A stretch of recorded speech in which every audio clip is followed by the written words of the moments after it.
It's easy to let that little voice in your head repeatedly tell you limited beliefs like you have to be a mind reader to try to figure out what your partner really wants, needs, and desires. Can you imagine your relationship without feeling like you have to try to read your partner's mind? Let me ask you, have you ever had an argument with your partner in your head? Have you ever thought of things you wish you would have said during the actual disagreement? Or have you ever had things that you wanted to say to your partner, but you didn't have the energy to get into yet another argument in that moment? Now let's talk about the physical signs of frustration. Do either of you try to get the other person's attention by sending eye-daggering glances in the other person's direction?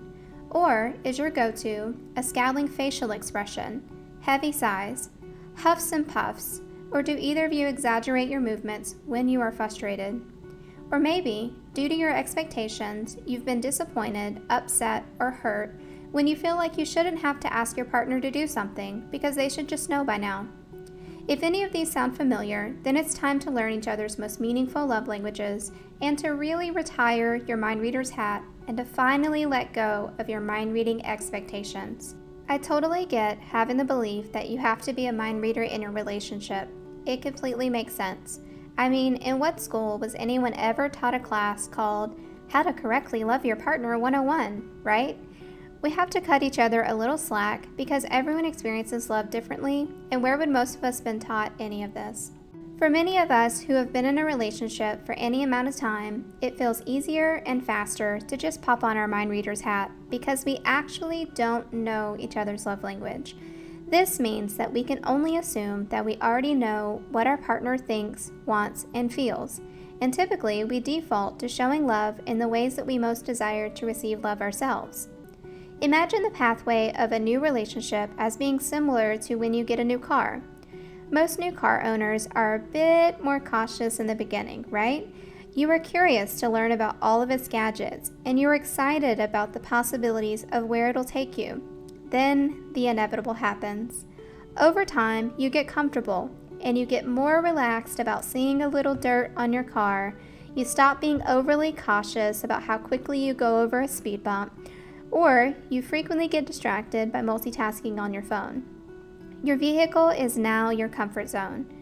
You simply expect that you'll be able to just get in your car, effortlessly turn it on, and you believe that you will get from point A to point B as fast as possible, like it always has.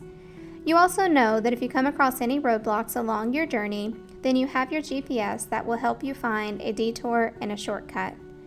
When it comes to your relationship, the question isn't, should you be a mind reader with your partner? The real question is, are you committed to openly and honestly exploring each other's wants, needs, and desires at this time? The truth is, most couples aren't. That's why they get stuck in comfort zones that lead them to believing that wearing the mind reader's hat is the easiest and fastest way to navigate your day-to-day responsibilities.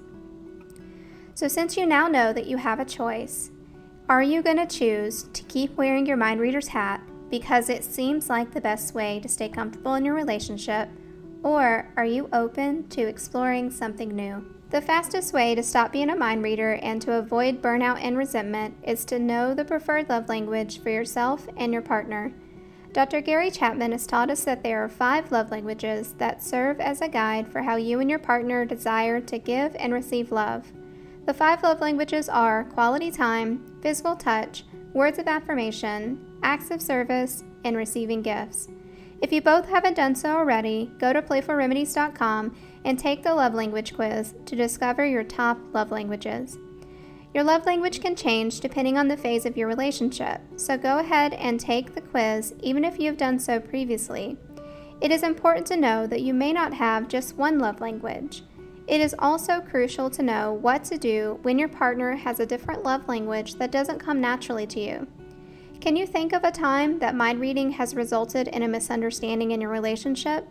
The truth is, you have probably come to realize that this silly assumption has led to many mix-ups, confusion, and disagreements. Also, I strongly encourage you to discover meaningful ways that you can fulfill your number one love language for yourself. Meaning, if you want your partner to spend quality time with you and to not be glued on their phone, what is one way that you can give yourself some tech-free quality time? We are responsible for providing ourselves with the love, attention, and the respect that we desire from our partner. The love that we get from our partner is just icing on the cake.